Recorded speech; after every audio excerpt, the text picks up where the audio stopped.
We'll just hit the back of the chair.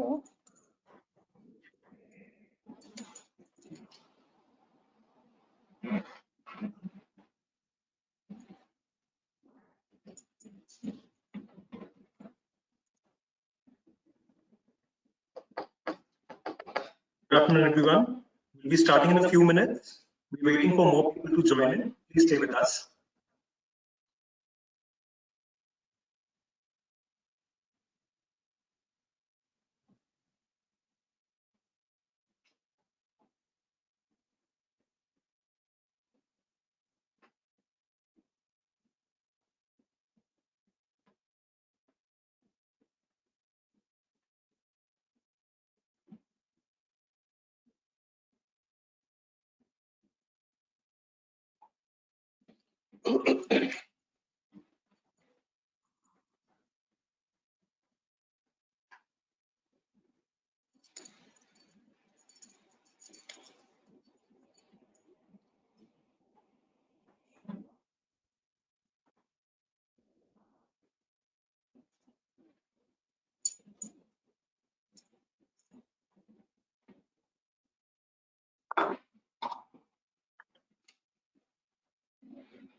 Before we get started, I'd like to go over a few items so you know how to participate in today's event. You will have the opportunity to submit text questions by typing your questions into the questions pane of the control panel on the right side of your screen. You may send in your questions at any time during the presentation. We will collect these and address them during the Q&A session at the end of today's presentation. Thank you. Over to the doctors. Yeah, hi, good afternoon. This is Dr. Sandeep Udhiraja. I'm a physician here at Max and a group medical director at Max Healthcare. Hi, I'm Dr. Coronovirus. I'm heading the lab services of Max Healthcare. So the format we want to keep for today is in the first half, we'll run you through a presentation we have put together, and that's essentially trying to give you an overview of what this coronavirus is all about, some myths and do's and don'ts and as to how to remain safe. And at the end, we'll be happy to take all the questions which are being addressed to us during the next 1 hour. So I hope all of you can see the presentation. So essentially, the idea is that there's a lot of information already flowing regarding coronavirus, the disease it causes, and there's a lot of a panic situation which is there, partly because of some wrong information which is floating. What we need to understand is these coronaviruses as a group is nothing new for us, for humankind. Although this present virus, the novel coronavirus, is new for human beings. So we know about this virus since 1950s at least, but it must have been there for centuries prior to that. And the two known coronavirus illnesses which have taken a big toll on humans in this century are, as you know, the SARS epidemic, which happened in 2003-4, and then the MERS outbreak, which still keeps happening. But the difference is that these were rather contained, and the numbers were not so large, although the mortality, that means the severity of that virus, was much more than the present 2019 coronavirus. So SARS had a mortality rate of almost 10%, whereas MERS had 35%. In the present outbreak, we are seeing between 2 to 3% or 4%. So this is the 7th coronavirus. So there are already 6 coronaviruses. You will see a lot of labs who are doing molecular diagnostic tests. They do give a report of coronavirus. So there are already 6 types which are already there. They have been there. This is the 7th one, which is it's a mutated strain. So why is this panic all about? So the difference is that this is definitely much more infectious virus. So it spreads very fast. So in about 3 months period, it has involved practically all countries of the world. So infectivity rate is high, but the mortality rate is low. And the good news is that 80 to 90% of people will be safe with this illness. It's only about 10, 15, 20% who suffer a severe illness. And as we go down the presentation, we'll talk about it as to who are more at risk of developing a serious disease. Not going forward.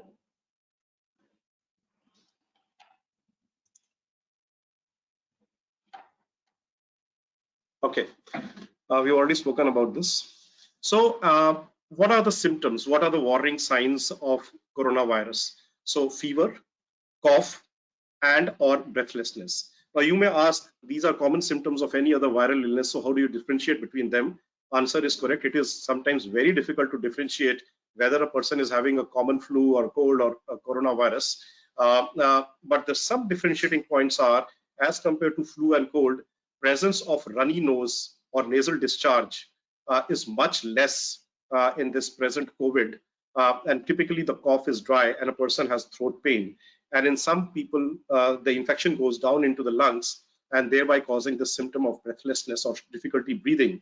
And that's the point which we are concentrating. If a person with fever and cough now in present situation starts complaining of some difficulty breathing, that's the time a person must reach a hospital or at least get to see a doctor.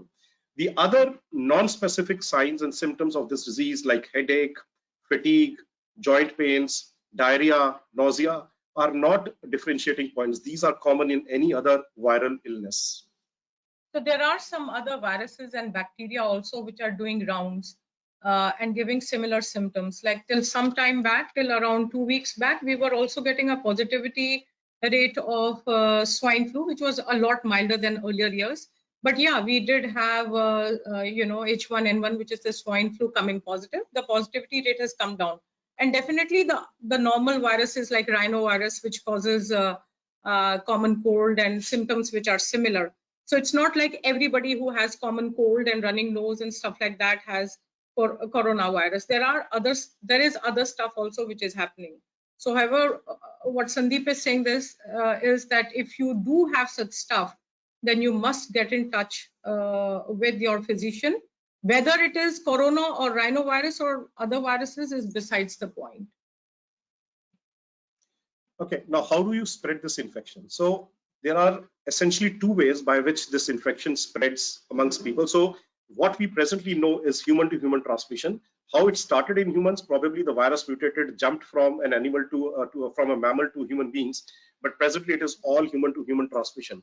So when a person is sick, he coughs and sneezes, and during this he releases virus in form of droplets. These are tiny droplets of saliva which go out in air when you sneeze, and the distance they can travel or stay in air for is about 1 meter or 3 feet. So if a person is in direct contact within that distance with the infected person, these droplets can reach you or reach your body parts, especially face, and then infect you. That's the reason we are talking about social distancing, that is maintain a meter or a 2 meter gap from infected people. Secondly, one needs to understand that these droplets are heavy particles, so they don't keep floating in air for long. The only way they float in the air is what we call as aerosolization. So if a person is undergoing certain medical procedures, during that time, these particles break into much finer particles and can remain and float in air for many hours. And hence, need for bigger precautions like using special types of masks for the healthcare professionals, not for everyone. The major way by which this virus spreads is the droplets sitting down. As I said, because of the effect of gravity, they are heavy particles, they settle down on surfaces, and surfaces, these viruses can persist for hours to days. And there are reports that on clean surfaces, plastic, etc., they can survive for up to 2 days. So the worst is plastic. The worst is plastic. It just stays on plastic. And I think it stays least on cardboard. So there's some people who say, can we receive couriers with cardboard? And also least they stay on cardboard, but maximum they stay on plastic. And your handles and steel and wood and all, yeah, they do stay for days together. So now when another person touches these objects, the virus is still live, and it sort of touches your hand or sticks to your hands, and then when you accidentally start touching your fingers or hands to nose, mouth, eyes, that's where then you get an infection. So that's where the role of hand hygiene, hand wash, hand sanitization comes in. Every time you touch objects, or even more so periodically, you should keep washing your hands either with soap and water for at least 20 seconds or using alcohol-based hand rubs which contain 70% or more of alcohol content.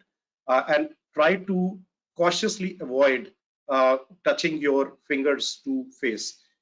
Nose and eyes. Just don't touch your face with your fingers. And I think we were asked another question by some people that in our organization, if there are a lot of people, can we use plastic mugs or plastic glasses? Now, this has just come out a day or two back that the virus stays on corona for a very long time. So earlier we did think that you could use and just throw away the plastic glasses in the bin and see to it that the bin gets chucked properly in biomedical waste. But no, that's not the case. You cannot use plastic because it just stays for a very long time. So in your organization, or even if you have 30-40 people, don't think it's nice to just use plastic and then just chuck it off, just stick there. Okay, so this we have already spoken about, the cough etiquettes. So if you have to cough, prevent droplets from going out, so you cover your face and mask with disposable face and nose with disposable tissue and discard it in a closed bin. If you don't have that, cover your face and nose with bent elbows. So that's the cough etiquettes as told by WHO. And of course, stop shaking hands and do Indian tradition of namaste.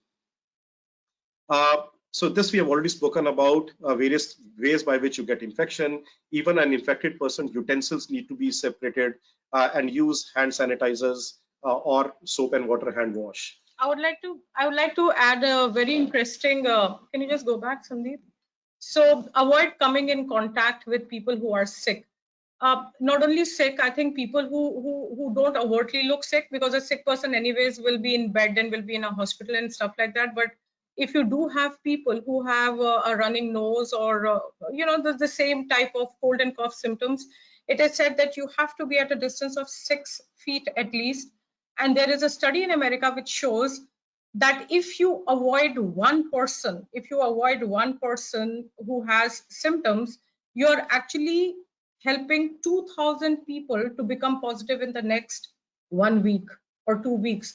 That means if there is a person who has a coronavirus, one person can actually infect 2,000 people in the next 2 weeks. So if you're avoiding one, and if there's a social distance, you're inside, or you're even at a distance of 6 feet, then guess what? You're helping out actually 2,000 people to get the stuff in the next 2 weeks. Please remember this. This is just very important. Maintain your distance, stay at home. Self-quarantine is important. You're not only helping yourself, but the entire community, because the doubling time of the virus actually is 4 days.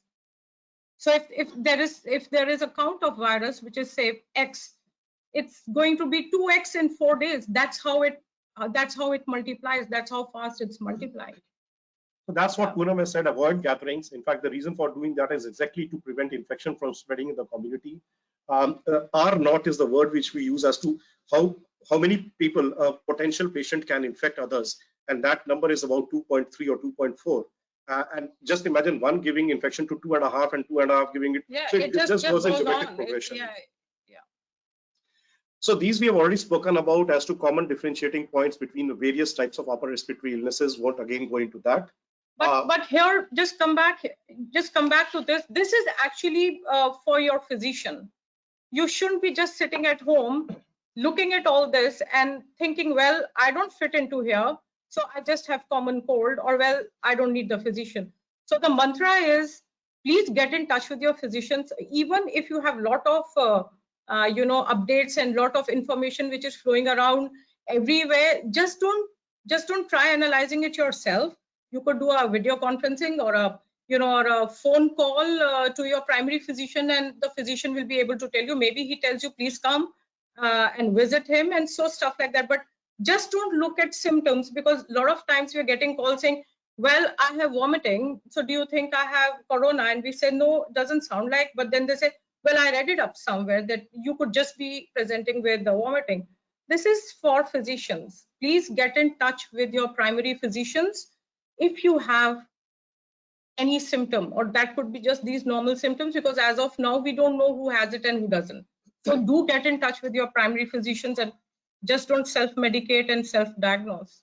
And most of the hospitals, including ours, we have started separate, standalone cough and cold clinics, so that one, we can address these patients fast, and secondly, these patients, if they are potentially infected, don't infect other patients in the hospital or other staff in the hospitals. Yeah. So that's something which a lot of hospitals have done. It's a mandate from the government that all such clinics be put outside the hospital. So don't feel apprehensive that if you go, you're going to catch some infection or something. So the other big question is going on is testing. So does everybody need to undergo a test when you have these symptoms? And the guidelines and the advisories keep changing depending upon which phase of outbreak the country is in. So the present recommendations for India clearly say that if you have recently traveled from any country in the last 2 weeks or have had a close contact with a positive lab confirmed positive case, just about yesterday, the third condition has been added is if there's a patient with unexplained viral pneumonia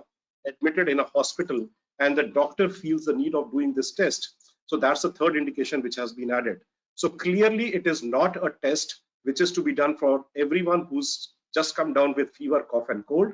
It is your doctor as per the guidelines laid by the ministry who's going to decide which patients the test is to be done.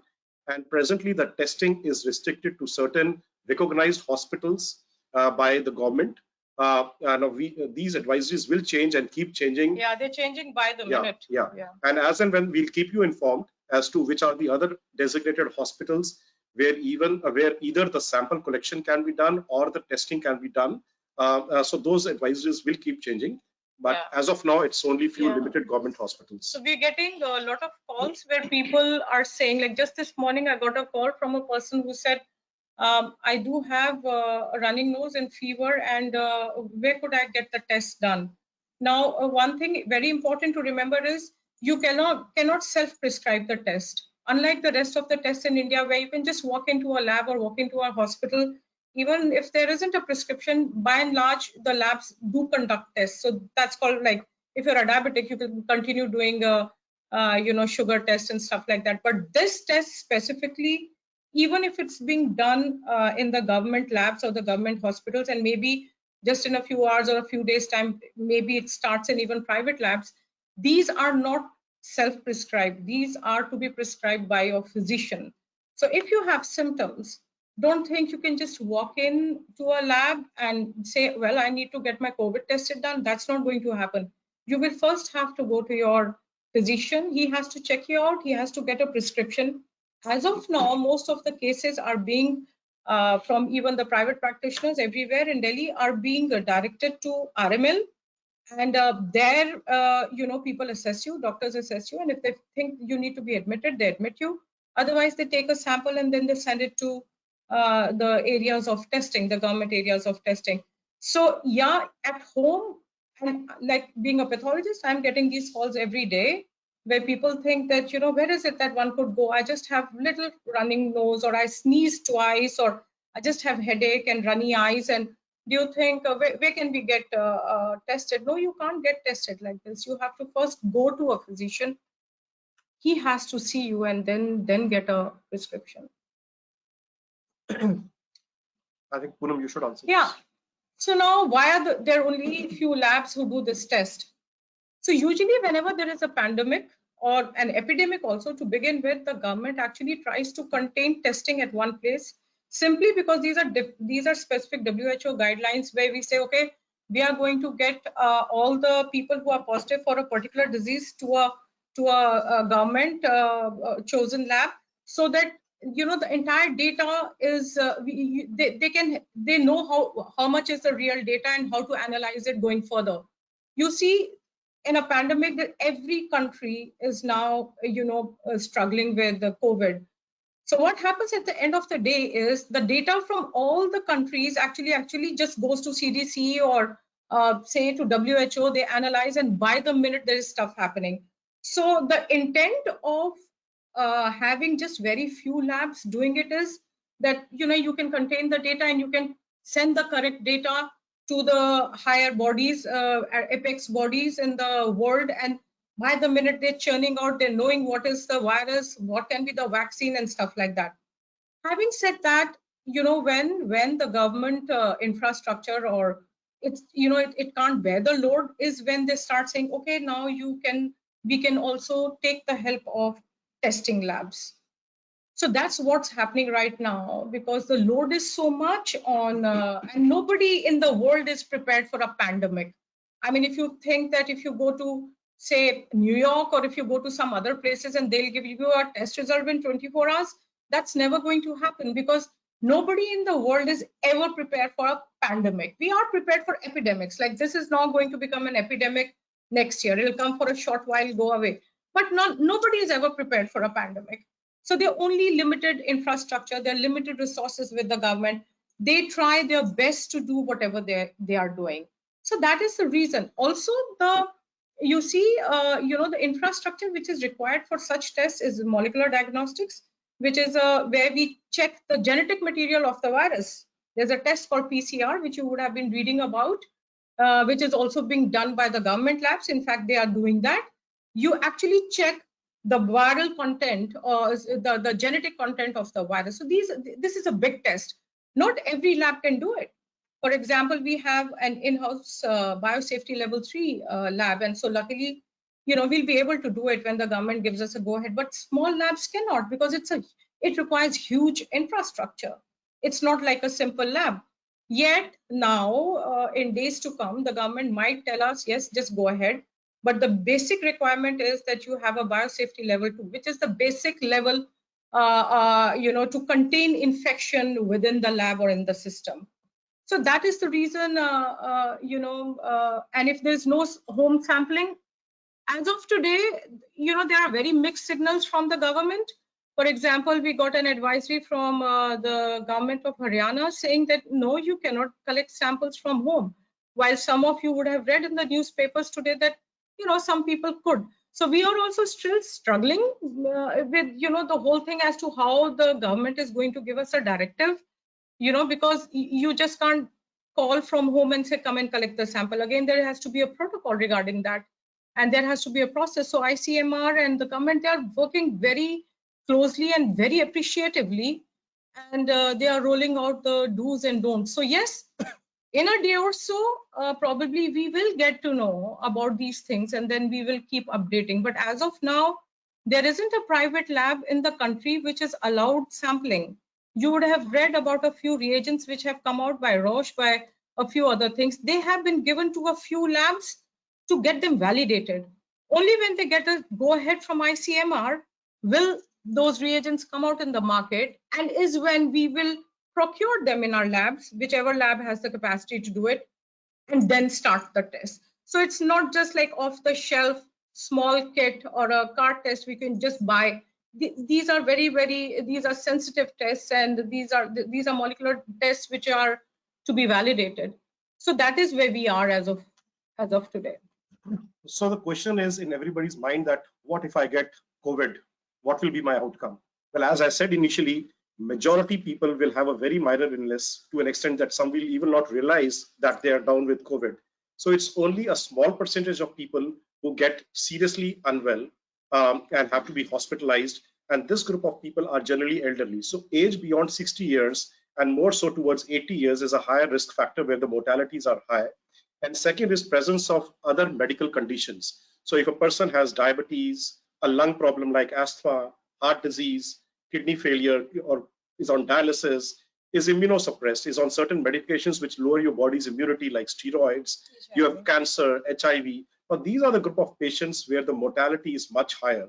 But for a normal, average, healthy adult, this is not a disease to worry about. But the caution is that these rather asymptomatic adults having this infection can spread the infections to others in the community, and the people who are sick and the people who are old are the ones who will then suffer because of that. And hence, again, the emphasis and focus on quarantining and social distancing. Also, I think, Sandeep, if you remember, I was just reading a report from America.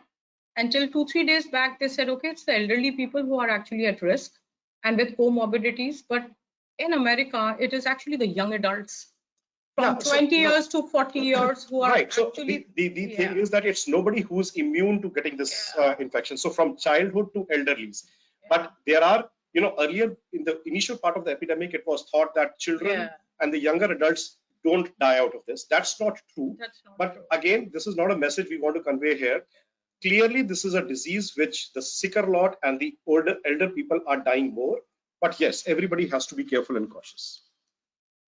We've already spoken about social distancing. So this slide really tells us as to what we really mean by social distancing. Now, every day government is coming up with advisories. Few days back, The gyms have been shut down. The swimming pools have been shut down. Earlier, they allowed restaurants to run, but with less number of people. Now they have reduced that. The social gathering came down from 50 to 20 to 10.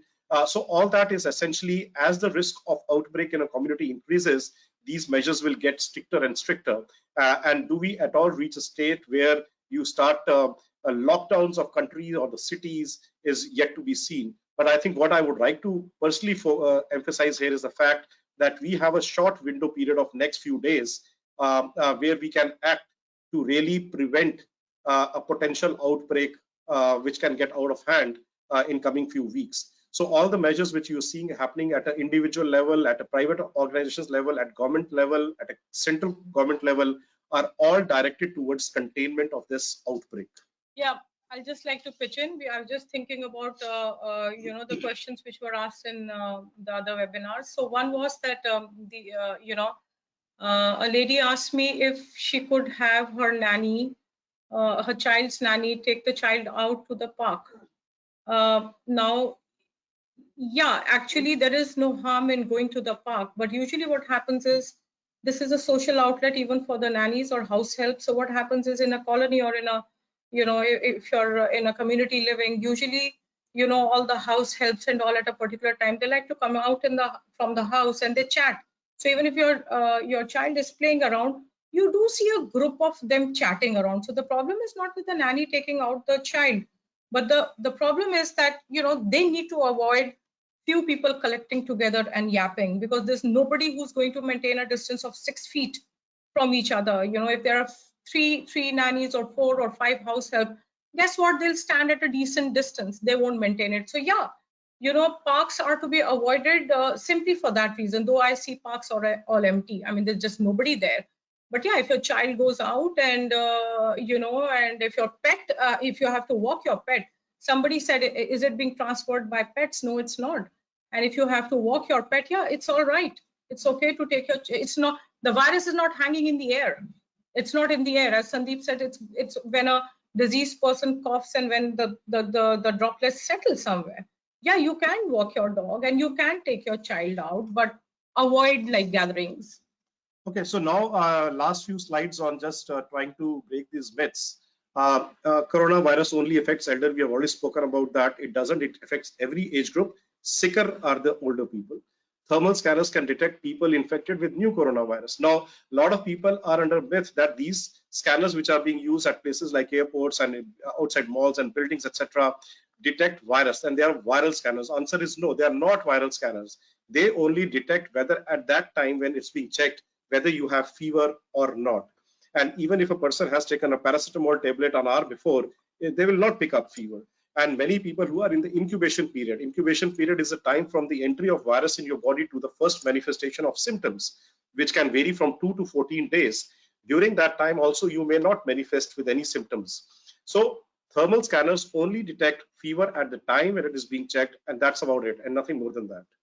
Yeah, and as he said, as Sandeep said, the incubation period, that means the time from which a person gets an infection and is asymptomatic to the time he may show symptoms. That's what an incubation period is. So if you if you caught the virus somewhere, it's not like within a day you're going to fall sick. It could happen from 2 to 14 days. But usually, I think what is coming out, Sandeep, is it's just actually 4 to 5 days. But yeah, it can happen 15 days later. Also. And that's a logic for recommending quarantine for 2 weeks, because that's the outermost limit. But as Poonam said, majority would manifest symptoms within the first week itself. Other things like, we're talking about disinfection, hand scrubs and cleaning the surfaces. Is spraying alcohol or chlorine all over the body will kill? Absolutely. A lot of people ask me, will drinking alcohol kill this virus? No. We are talking about alcohol which is used for alcohol-based hand rubs, where the content of alcohol is at least 70%. This has nothing to do with drinking alcohol or spraying alcohol in your body. In fact, that can do more harm to you than any good. But yeah, in a lighter vein, we will then slowly talk also about mental health. There's a lot of anxiety in the community and people are a little paranoid. So, actually a peg a day could make you feel a little less anxious, just that, but nothing else. A lot of other myths going on as to garlic, sesame oil, turmeric, a lot of stuff in homeopathy and Ayurveda. Will that claim saying that you get cured of COVID if you have, it will kill the virus? Well, none of those facts are medically substantiated. All we can say is some of this stuff may help improve your body's immunity, and anything which improves the body immunity will help you get rid of the virus. In fact, most of the times you do not have or you do not need to take any antiviral for any viral infections. The body's immunity fights it out, takes care of it. And so is true about COVID virus. So if you are a healthy person with good lifestyle and a good body's immunity, good eating well, I think your body will fight the virus in most cases. So then you must be reading that there are people writing that you eat well, you sleep well, and you exercise well.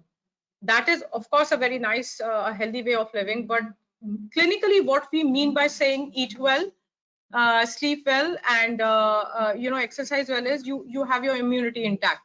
Don't let it low down. Okay, role of antibiotics, no role of antibiotics. This is a viral illness. Role of antibiotics is only limited for serious patients admitted in the hospitals who may get secondary infections. A lot of people ask using hand dryers and put that in front of your nose, heat kills the virus. No, we don't know about how heat sensitive or heat resistant this virus is as of now. Eating garlic, we have already taken care of. Vaccine for COVID is presently under development. It's going to take at least a year for it to be launched for commercial use for human beings. There are previous vaccines available for the seasonal flu and pneumonia, which anyway one must take. That's not going to protect you against coronavirus. Are there any medications to prevent? Answer is no. There are certain reports of drug called quinine, hydroxychloroquine or chloroquine, which is used against malaria, having some effectiveness as prevention and treatment, but it is too early to say. It's too early to say that that's a recommendation. Lot of claims of other viral medicines, no role. I think you forgot to add chicken. A lot of people are asking. Excuse me. A lot of people are asking if one could have chicken, and if it's being tried. A lot of people have stopped having chicken. No, there's nothing. It's got nothing to do with chicken. Yeah. Vegetarian, non-vegetarian. There's no food which will transmit this infection. So there is no animal carrier of this virus. So nothing. So this part we have, Poonam has already spoken about parcels coming from affected countries. No, the virus doesn't survive that long. Cardboard, it just goes. Yeah. Regular rinsing your nose with saline may not be a bad habit, but I don't think this is anything specific against coronavirus. Specific issues for people who work in offices, workplaces. Now, most of the corporates offices have been asked to work from home, if possible. Malls, as we know, clubs, as we know, the cinema halls, as we know, have been shut down, and this is all for social distancing. But clearly, one must understand that any employee who is unwell with fever and cough should not report to the workplace, should take an absent, should quarantine himself, and then ask the HR person on phone as to what his guidance should be. And if he's asked or advised or referred to a medical center for further evaluation, the employee must do that. But on an average, the quarantine period would be about 2 weeks. Yeah, but the HR of all the corporates should ensure and tell their employees that if you're in a quarantine, if you're not well and you're at home, even if you come back from overseas or you're asymptomatic and symptomatic, and if you're not coming to work, doesn't mean it's the workplace which you have to avoid. So there have been instances where we said, okay, stay at home, and then the next time you go to a mall and you find the guy there. So the guy needs to be the person needs to be at home. So it's not work which you're avoiding. It's just everyone around. So stay put at home. So home quarantine clearly means that you will remain inside one room and isolate yourself at home, and you will not expose yourself to your friends and relatives also. So this we have already spoken about. In fact, it's very, very important to display these posters, have e-pamphlets circulating so that you give right information, authenticated information to people in your workplace. Again, we should have more of virtual meetings than physical meetings, have at least a meter or two gap between people sitting together. Yeah, cancel all conferences. I mean, overseas there, in America, in Boston, actually, there was a conference which got they're all over the world, I think. Even if they're 10, 15, 20, I just avoided. So this we have already discussed. Temperature screens, these are just to do the screening whether a person has fever at that time so that they can be screened and prevented from entering into areas with more people. This is important. So what if a person has traveled from abroad. So earlier, as the guidances were changing, it was few countries, then the number of countries in the list got increased. And today we say any history of travel from any country in the world. What we have not yet said is domestic travel, but increasingly that is going to also happen. So if you have traveled from any of the countries outside, of course, now the international flights are all cancelled, so the international borders are sealed. But anybody who has arrived to the country in last 2 weeks and is getting any symptoms, or even if you are not getting any symptoms, if you have traveled, you have to quarantine yourself for 2 weeks period. In this 2 weeks period, if you get any symptoms, then you are to report to a medical center. Otherwise, just stay put at home for first 2 weeks. So even if asymptomatic, if any of your employees are coming from overseas, even if they don't have symptoms, they have to be at home for 14 days. And if they get symptoms, please get in touch ASAP with your physician. And during that time, if the person becomes symptomatic, anybody who has been exposed to this person also then has to quarantine. So there's a chain which gets it's like a dominoes effect. So travel advisory, of course, in present day, any avoidable travel should be avoided. Now the international travel is not to be done, the present recommendations. And as much as is possible, do not move to crowded areas or outside if possible. Elderlies clearly above 60 years should restrict and remain indoors as much as is possible. This routine environmental cleaning, the emphasis is on hygiene. There's nothing specific to be commented on this, but keep your environment clean and surroundings clean. Your desks, your computers, just when you come to work, just wipe that stuff. So handling visitors, of course, most of the offices and places of mass gathering have put these processes in place where they are screening people, and the idea of screening is to filter out the ones who could be potentially infected to keep them away. Food, we have said that food will not transmit it. Of course, it has to be clean, properly cooked food, and one has to practice the common sense hygiene. So there was another question when a person asked me the other day that can we eat food? Can we get food from outside and eat? So the point is, it's not like the food will have a coronavirus, but if not cooked well, it could make you sick, and the immunity comes down, and that's when the viral diseases come in. So that's the thing. Careful of what you eat. Careful of what you eat. So now a lot of people stay in communities, gated communities, and people have sort of been restricting more indoors now. So this becomes important as to what are do's and don'ts for communities and colonies. Again, as Poonam did talk about whether we can go out in parks or not. Well, the answer is not parks or anywhere. The answer is that large gatherings should not be there. So if people are just going out for walks and there is adequate distance, I see no harm in that. Gyms and of course swimming pools have been shut down. All social events have been put on hold. Going for buying your normal doing your normal laundry, vegetable shops and all that is allowed, but again, not too many people congregating together. So that sort of a number restriction has to be done. Should we wear masks? There's a lot of people are. So anybody who's walking on roads or in parks need not wear masks. Masks are to be used only by people who are themselves unwell, who have cough, cold, fever, or who are close caregivers of such people. So if somebody is caring for an elderly at home who has cough, cold, can wear this. If you are to come to hospital for some reason, you may consider using a mask. Otherwise, mask is not meant to be used for routine public, only by sick patients and of course by healthcare workers. And even if you think you have like normal running nose or common cold, you still need to wear the mask. But so how to take care of residents? This is the same advice as we have already spoken. There's nothing specific here. Resident with travel history, again, travel history, you should isolate yourself in home for 2 weeks period rather than going out and infecting people. How to manage security and other staff. Of course, now security are the people who will be the first point contact with anybody entering into a colony. So they are the ones who need to be understanding as to what are the do's and don'ts. They should be well educated, aware, may have an access to hand sanitizers. I wouldn't say that routine use of masks is even to be recommended to security staff. It really makes no sense. But they should prevent people getting together. But be careful. In a lot of our places, in the organizations or in the buildings, you have doors which need to be opened and shut all the time, push and pull. I think if you can manage to just have the door open with the stopper, just leave it like that, because the number of times you're going to touch the handle or the stainless steel is the number of times you're going to transmit. So wherever possible, just have the doors open with the, with the door stopper.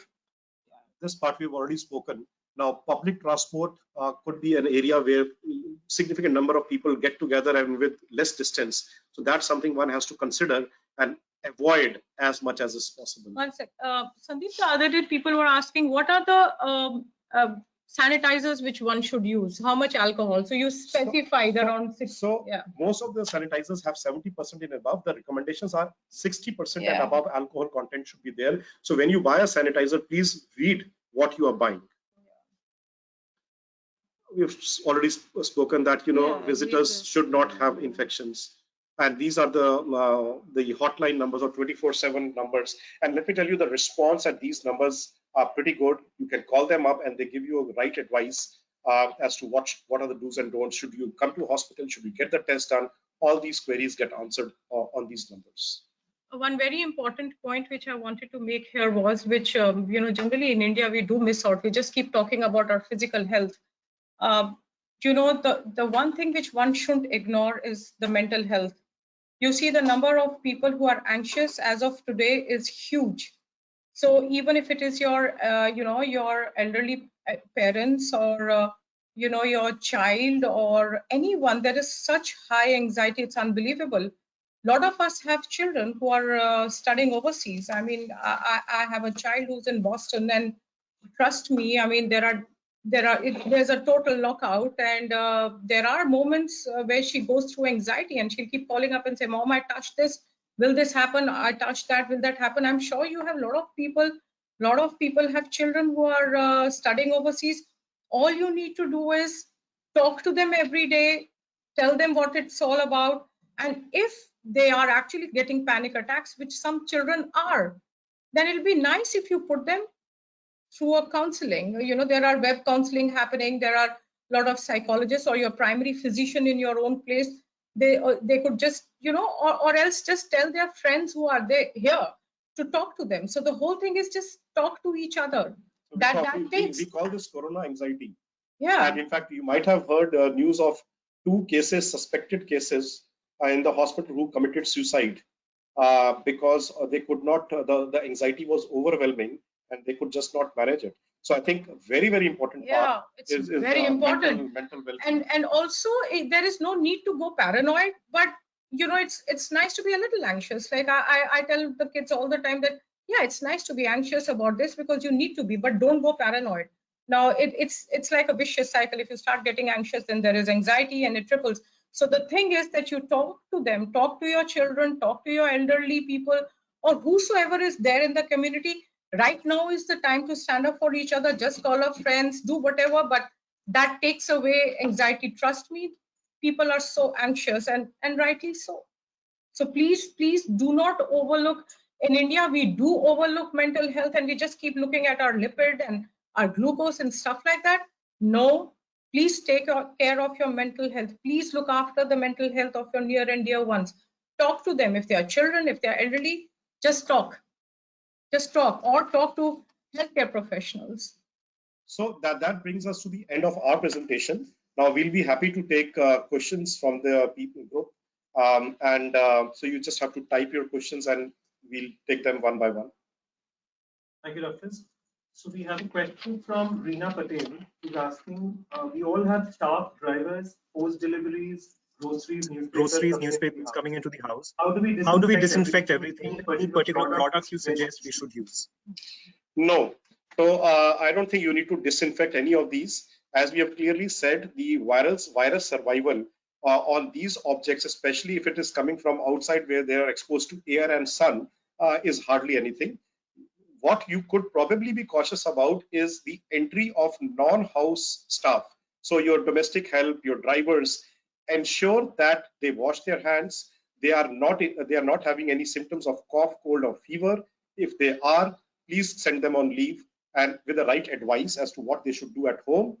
And secondly, again, if your driver was infected or having cough, you probably could do some disinfection of the the car from inside. But that's about it, because that's more of plastic parts. But your parcels and your newspapers, etc., you don't need anything to be done on that. There is some stuff which you will be able to handle, and guess what? There's some stuff which we can't do anything about. Now, a person said, I send my clothes for ironing to the dhobi, then what do? I just did not have an answer for that. I thought, well, don't send it, man. I mean, because there's just don't go paranoid. You will not be able to control the environment fully. Just be conscious, but just don't go paranoid. See, again, I would say it is the common sense things which will make all the difference. So social distancing, hand wash, and cover your face if you have got to cough and sneeze or use a bent elbow. Simple things. If you do that, you will prevent the infection from spreading, and over a period of time, this outbreak will come under control. The only thing is, how do we manage with least number of people getting affected? Your driver, if he has fever, then he stays at home. I mean, he doesn't come to work for 14 days. It's the same thing for everybody. So, yeah. There's another question from Rajesh Khanna. If I'm standing next to a COVID infected person who has not sneezed or coughed, can I get the virus from his breath if I'm standing close to him? No. So to be transmitted through breath, the person has to be having a very, very high viral load. And that would be only a case with a person who's got a very big pneumonia. Yeah, so this patient would not be standing in a bus stand. He'll be in an ICU with a ventilator. But I think what he means is that if we said that there's an incubation period of 2 to 14 days, you could be asymptomatic. So I think he's talking about that. Not coughing. If he's not coughing and sneezing, and you're just a casual bystander. But still a carrier is what he means. Yeah, he's a carrier, but you won't get infected. You won't. He has to spray. It's an aerosol. He has to come out and a spray. That's what you call droplet infection. Yeah. Could there be a relapse? Is a question from Reena Burul. No. So from what we know is all these viral illnesses give you a lifelong immunity. You might have heard of some cases in Japan where they have a relapse or something. Well, that's probably the diagnostic issue, or we do not presently have confirmed reports of a variety of strains going on. So practical answer to this question is once you get it, you get a lifelong immunity. So chances of getting a reinfection by the same strain is not high. But the point Sandeep is trying to make is that the strain mutates. You see, you have swine flu and you have dengue and all. It's just that we haven't been able to control it 100% all over the world is because the strain mutates. Mutates means that suddenly there is a change in the genetic material, in the genetic sequence, and here we have a new bug which we don't know anything about. But for the present outbreak, we should not have that concern, and we should not discuss. Not at the same, not in the same episode, but next year. Another question. After one recovers from coronavirus, are they immune to getting the virus from coronavirus? Yeah, we just said that. For the same episode and the same strain, yes. But, we don't know next year. There's another question. Can virus enter through the genitals? No. So the only route known is the respiratory transmission. There are some reports of persistence of virus in stool, but no other route of transmission other than the air transmission entering into your nose and mouth and then going into the lungs. That's the only known route. Have we known of any cases by fecal transmission? No. But they have isolated virus in feces. But that's if it's not being transmitted. We don't know. It could just be present. Yeah, that's not the mode of transmission. Yeah, so it's just the upper and the lower respiratory tract, which it doesn't seem to be sexually transmitted or fecal transmission. That is not there.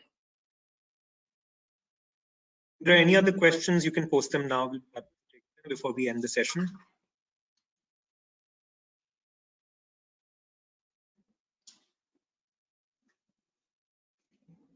I hope what we said was helpful. I hope so.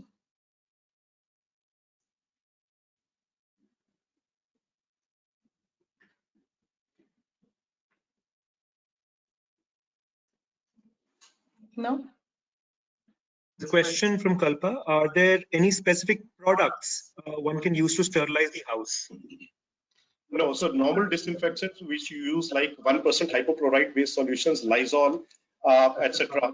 So those are the ones which are normally recommended for good disinfection at home, and you just continue using that. There's nothing else. For your hand disinfection, you need to use 70% alcohol based hand rubs or soap and water for 20 seconds at least. So the duration is equally important. And you must clean both your front and back of your hands, between fingers, thumb, and the nail beds. So the technique, duration is equally important. But most of the commercial stuff which you get in the market to sweep your floor and all, I think most of them have 1% hypochlorite. Yeah. So, you know, it will have a little stink, so you'll know there is hypochlorite in it. But I think most of the stuff used at home does have So that. there's nothing new or special. There's nothing new or special. But I think, would you like to tell them a little bit about cleaning of the desktops and the computers and See, again, as we cables said, and it's basically the droplets. So if you're using a laptop and there are droplets on your laptop and you use your fingers, obviously you get the infection. just wipe your phones before using and before finishing the task, just wipe your surfaces, computer, laptops, phones, other objects with these alcohol-based, and throw the tissue very judiciously and safely. I mean, just don't wipe it, and it has to be in a bin which is covered, and then the bin has to go to biomedical waste and stuff like that. So there's this whole cycle you need to be very conscious and mindful about. Throw them in a closed bin and see to it that the bin is then the garbage bag is tied and thrown away properly. So this whole cycle one needs to be very conscious about. Another question from Anjani: how is this virus treated? So as I had said, this virus viruses don't need any specific treatment. Body takes care of it. The treatments are only indicated for people who are very seriously ill in hospitals, maybe on ventilator, and then your doctor will decide what combination of antivirals and antibiotics are to be used. There is no proven antiviral effective against this this virus, coronavirus 19. But there are certain therapies which are being tried, which have had some partial success, and a lot of trials with new antivirals are going on. But the answer to your question is, for home use, you don't need to use anything at all. Scientists all over the world are just working on either a vaccine, which will take a lot of time, but I think they might break through some antiviral or some medicine which, if not prevent, can reduce the mortality. Maybe I'd like to add chloroquine or hydroxychloroquine, which you might have sort of been aware because Trump spoke about it yesterday. Now, this is a very old medication which improves body's immunity. It's an immunomodulator, may have some role to play in prevention and treatment, but it is still not a recommendation for routine use. Yeah, a lot of people are saying, can we take chloroquine as prophylaxis once a week? There is no evidence, and whatever data has come out is that the sample size has been very small. But guess what? Who knows? I mean, it just might be the drug of choice. But as of now, just don't start. So a lot of studies and trials are presently on, and we have to wait for the confirmed answers to come back. Yeah. Thank you, Reena, for the compliment. We found the session good and very helpful. Arif has a question. If I touch a contaminated handle with a tissue, am I at risk? You have a tissue in your hand? Is that what you're saying? Yes. And then you touch it? No, if you touch it, then throw the tissue. That's it. How you throw the tissue is very important. That's very important. So, the point is, whatever you are asking us is what each one of us is observing. And we sitting in the hospital, we've been having number of meetings and task force. And suddenly we realize, oh, wow, this handle could be the source of infection. And then, we say, oh, well, the railing of the patient would be, and then the wash basin would be. You just have to be conscious about whatever you can do. Don't go paranoid, because there is so much stuff which you can't do anything about. But as I said earlier, see to it in your at your workplace. I personally feel that you could just keep the doors open, as many. I mean, if it's a centrally air conditioned thing, ventilation, ventilation. Just keep it open. I mean, so just get the door stopper and then don't go pulling and pushing it. Yes, the virus does stay on steel. I think card box and aluminium, was it? Copper. Aluminium. Copper is, it kills the virus in 3 hours. Yeah. So, but you can't have copper handles and you can't just go on drinking copper and, stuff like that. So, yeah, you have a point, because this is exactly what I observed. And I said, well, the shutting and opening of the door in an organization is a big thing. Have it open. So when SARS outbreak happened in Singapore and Hong Kong, they identified lift buttons as the most important reason for spread of infection. And so having hand sanitizers hanging inside the lift, outside the lift lobbies, this you can do in your offices, in your apartments. The very important thing. But we were discussing yesterday, Sandeep, that why even then take the lift? Because I did see a lot of people, like 6 people will come out of a small elevator. Well, why won't you just go up? Yeah. So Or for come those down. who are physically fit, should avoid lifts. Should avoid lifts, because again, there they have 5-6 people and stuff like that. Why would And you in fact, do that's it? a way of improving your fitness. Yes, yeah, exactly. Another question from Sanjeev: is it safe to order food from restaurants or cloud kitchens? As also, we just spoke about that. where not to order from, example, street food. Nothing of that sort. Nothing of that Anything which is properly cooked food, and that's not about coronavirus. You don't want to get another gastro bug and cause diarrhea and vomiting. So eat from good source. It should be a freshly cooked food. Stored food or uncooked food or raw food, Avoid. whether vegetarian or non-vegetarian, should not be consumed. But the point we are trying to make here is that you're not going to get the virus. Why we are saying this is that do not come down with some other illness like gastroenteritis, which lowers your immunity, and then you have the virus bouncing.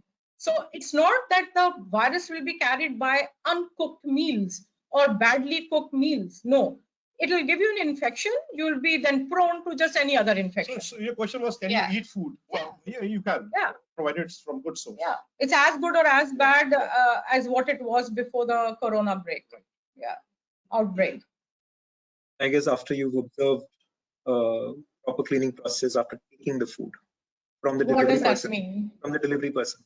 Yeah, most of the times they're in cardboard boxes. I've seen people delivering stuff. There's usually in cardboard boxes, and so but you just can't now start spraying aerosol or something on the cardboard box and then just go totally paranoid. That won't do anything. The whole idea also is, as I had said earlier, please contain your anxiety, because you'll be surprised how even an anxious mind can bring down your immunity. Anxious mind, anxiety does bring down your immunity. And stress. So it's like stress. Wow, whatever. As I said, my daughter is like, Mom, I touched the handle. What do I do? And so, no, just chill, relax. It's okay. Not everything has a bug. So, just calm yourself down. Yeah. Last question, I guess, from Rina: vegetables and fruits, any special cleaning process? No. Just what you have always been doing. Wash Continue well. doing that. I don't know if, most of the people I think in India do not know that the bug which goes by uncooked pork, which everybody seems to know, also gets transmitted by unwashed tomatoes. Cabbage. Your vegetable, your leafy stuff. Leafy your stuff. So, in fact, that's a bigger root in India yes. than the pork. So people all over the world know, well, this stuff which goes into the brain, the bug, is by uncooked pork. No, actually in India, uncooked. In fact, in India, it's mostly vegetarians who are getting this. So cabbage, and I think the culprit actually is also yes, and lettuce, and avoid salads when you go out. Don't have raw salads. So I think we'll stop here, and thank you so very much for joining in this session. Yeah. And we do hope that you found the session informative, and the request is to please disseminate this information, the correct information, to your friends, families, and whoever you can. Get in touch with us in case you need any clarification, but please look after yourself. Don't go paranoid. Look after your family and be safe. Thank you. Thank you so much.